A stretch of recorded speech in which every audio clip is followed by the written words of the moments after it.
Hello friends, मैं DSR आप सभी का स्वागत करता हूं मेरे चैनल हिम्मत न हार में। आज जो मैं स्टोरी आपको बताने जा रहा हूं वो थोड़ी लंबी हो सकती है, लेकिन बोरिंग बिल्कुल नहीं होगी और उससे भी ज़्यादा मोटिवेशनल और इंस्पिरेशन आपको अपनी लाइफ के लिए ज़रूर मिलेगी, ये मेरी गारंटी है। तो स्टार्ट करते हैं आज की ये स्टोरी। बात है सन 2006 के आसपास की, जब मैं उदयपुर रहता था और हमारे पास में ही एक भैया रहते थे जिन्होंने ITI इलेक्ट्रिकल से किया था। वो प्रॉपर MP के थे, लेकिन वहाँ उदयपुर में जॉब करते थे। 12-15 घंटे की जॉब के अलावा उनको एक विशेष हॉबी थी अखबारों की कटिंग को इकट्ठा करना।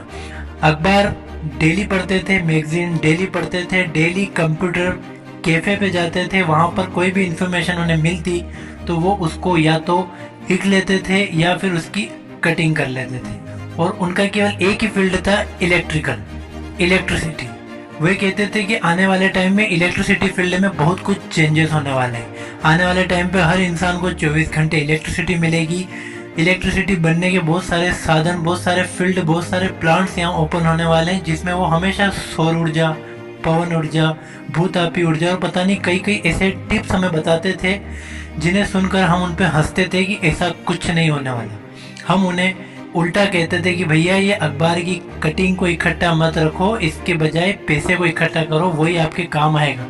बट वो कहते थे कि नहीं, मुझे ये नॉलेज अर्न करना है, मेरे काम आए ना आए, लेकिन मैं इसमें बहुत इंटरेस्टेड हूँ और मैं देखना एक दिन कुछ ना कुछ बन के बताऊंगा। साल भर निकल गया, हम उन पर हंसते रहे और वो ऐसे ही लाइब्रेरी में जा के अखबार को पढ़ पढ़ कर उसकी कटिंग इकट्ठी करते रहे। एक दिन अचानक रात की 10-साढ़े 10 बजे वो बैग उठाकर भागे और उन्होंने हमसे केवल इतना ही कहा कि मैं आ रहा हूँ, फिर आगे पूरी बात बताऊंगा।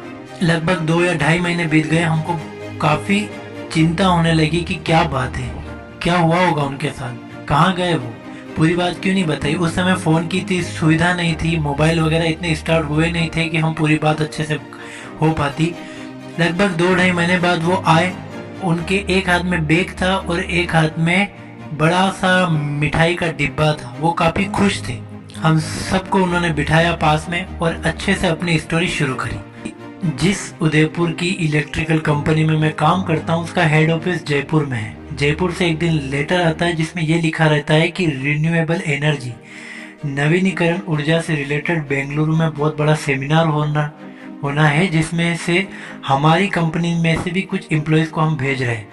आप भी अपनी उदयपुर यूनिट से एक ऐसे एम्प्लॉय को भेजिए जिसको इसका इंटरेस्ट हो, जिसको इसमें नॉलेज हो। वहाँ पर इसकी एग्ज़ाम होगी और वहाँ लगभग 15-20 दिन की उनकी ट्रेनिंग भी होने वाली है। हमारे बॉस को बड़ी टेंशन हो गई, क्योंकि जितने भी परमानेंट एम्प्लॉय थे वो बेंगलुरु तो जाना चाहते थे ऐसे आराम से घूमने फिरने के विचार से, लेकिन जब उन्होंने ये सुना कि वहाँ एग्ज़ाम भी होगी और लंबी ट्रेनिंग चलेगी तब किसी ने भी हाँ नहीं करी। हमारे बॉस को बड़ी टेंशन हुई कि अगर एम्प्लॉय को ना भेजूं तो ये होगा कि आपके यहाँ से कोई एम्प्लॉय आया ही नहीं, और अगर कोई ऐसा एम्प्लॉय वहाँ गया जिसको कुछ भी पता नहीं तो ये प्रश्न उठेगा कि आपने अपने एम्प्लॉयज़ को अपडेट नहीं किया।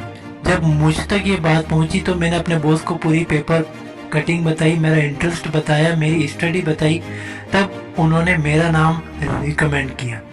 मैं जयपुर गया। जयपुर में भी मेरे इस कलेक्शन को काफ़ी सराहा गया। कई ऐसी इन्फॉर्मेशन मैंने उनको बताई जो उनको भी पता नहीं थी। मेरी स्टडी वहाँ काम आई। मुझे जयपुर से बेंगलुरु भेजा गया। बेंगलुरु में रहना, खाना, होटल में सब कुछ फ्री मिला। मुझे काफ़ी कुछ ट्रेनिंग मिली, सीखने को मिला। उस सेमिनार में भी मैं एक हाईलाइट पर्सन के रूप में रहा। मेरी अखबार की कटिंग्स, मेरी स्टडी, मेरी जो पॉजिटिव थिंकिंग थी वो मुझे बहुत काम आई। जब मैं वापस जयपुर उदयपुर आया तब मुझे एक अलग ही वेलकम मिला, क्योंकि मेरी कंपनी का भी वहाँ पर काफ़ी नाम हुआ कि उस कंपनी से एक ऐसा एम्प्लॉय आया जिसने अखबार की कटिंग से, मैगजीन वगैरह की डेली इंफॉर्मेशन से बहुत कुछ वहाँ पर बताने की कोशिश करी। मेरी कंपनी हाईलाइट हुई तो मुझे भी फ़ायदा मिला। अब अगले महीने मुझे यहाँ पर पक्की पोस्टिंग मिलने वाली है। अब मेरी जॉब परमानेंट होने वाली है। कुछ दिन में मैं अपनी फैमिली के साथ यहाँ पर अच्छे से सेटल हो जाऊँगा। और दोस्तों, मैं आपसे मिलने आया हूँ। कल मैं ये रूम खाली करके यहाँ से चला जाऊँगा। वो तो कल अगले दिन रूम खाली करके वहाँ से निकल गए, लेकिन हम काफ़ी शर्मिंदा थे, क्योंकि हम हमेशा उनके ऊपर हंसते रहते थे कि ये पेपर कटिंग कर रहे हैं। लेकिन उनका एक एम था, उन्हें नहीं पता था कि उनके पास ऐसा एक मौका आएगा, लेकिन उनके मन में एक विश्वास था कि जो पढ़ाई मैं कर रहा हूँ, जिस इन्फॉर्मेशन के लिए मैं रोज़ पेपर वगैरह की कटिंग कर रहा हूँ, कंप्यूटर पे घंटों घंटों बैठ के स्टडी कर रहा हूँ, एक दिन वो टाइम भी आएगा। उनका यही पॉजिटिविटी, ऑप्टिमिस्टिक रवैया उन्हें कहाँ से कहाँ ले गया, उसकी हमें भी क्या, उन्हें भी उम्मीद नहीं थी।